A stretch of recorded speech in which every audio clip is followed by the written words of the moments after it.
Good morning, listeners, and welcome to the Trade Talk podcast. Finally, the Nifty has taken a breather after rallying to 17,225 from 16,565 levels. Based on the intraday chart, closing below the level of 17,150 would invite further weakness in the short term, and the possibility of hitting 16,980-950 would turn bright. Avoid taking any long bets on the index unless the Nifty crosses 17,150. If there is any gap up opening, then we need to be careful while adding long position.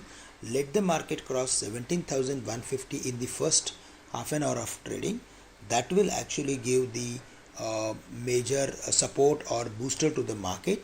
Otherwise, we can again expect decline from higher level.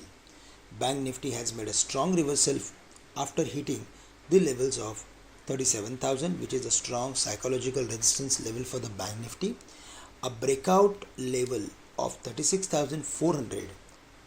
I mean to say the market has taken out 36,400 after the consolidation of almost 6 months on the Bank Nifty.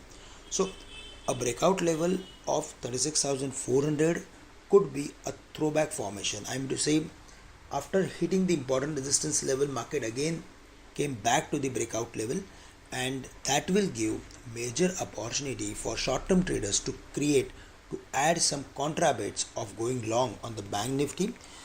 Here they can keep stop loss at 36,200, and they can add some long position between 36,500 to 36,400 levels.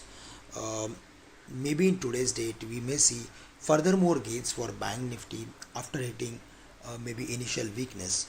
So for the day we need to focus more and more on banks, financials. So maybe today's spotlight will be financials and banks, stocks which are related to the finance sector, especially IndusInd Bank, ICICI Bank should do well. As it's a day of expiry, 17,150, 16,950 would be the trading zone or trading range for the Nifty. FIs have reduced long positions as well as they have reduced short positions on the FNO segment just before the day of expiry. However, retailers are aggressive and have increased their bets on the long side. So it suggests that the downside is at least protected. On the upside, we need to see that whether the market crosses important technical level or not.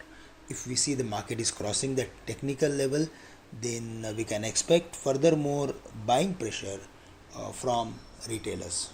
So certainly downside is protected, and that is why the strategy should be to look for adding long position if we see the market is dropping to important support areas.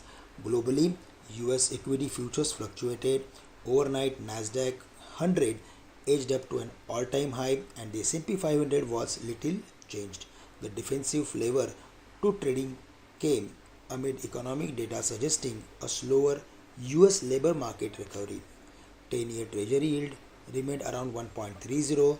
The US payrolls report Friday will offer clues on the economy and a possible timeline for a reduction in the Fed's $120 billion of monthly bond purchases.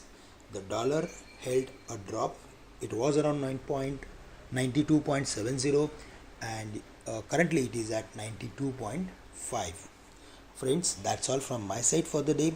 With this, I'm ending today's morning podcast. Thank you very much for listening in, and have a great day to all of you.